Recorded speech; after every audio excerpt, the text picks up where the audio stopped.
So even after the DSM-1 was published, there was still a lot of criticism. There was still a lot of people that were still in institutions. There wasn't a lot going on to help these people get out into the real world and be able to, have the ability to interact in a normal setting. So it wasn't until around 1963 when the Community Mental Health Act was initiated by John F. Kennedy. And basically, what this did was kind of deinstitutionalize, and it was a big revolution almost to kind of eliminate these facilities.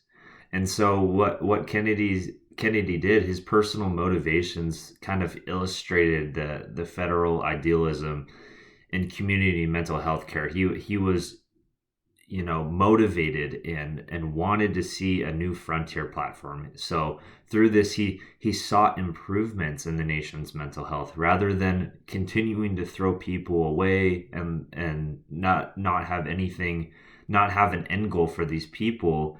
He hoped to liberate the population that were confined in these groups and break through into an advancement that would give them a better opportunity at life. So this act basically helped these people to return to their communities. And because of the institutionalization, there became again an emphasis on diagnosis. And we can see that through the DSM and all the workings that had come before, is that they had diagnoses and disorders that were listed out comprehensively. They had stuff in place, but nobody was using them to their advantage. Rather than using whether the biology or the behaviorist type of explanation and approach, they were still just putting these people in situations where they weren't being diagnosed, they weren't being helped to get back to their normal lives. And so this prompted a real dilemma in which finally at this point in time deinstitutionalized a lot of these areas, allowed people to start getting the diagnosis that they needed, allowed people to start returning to some kind of normalcy in their lives.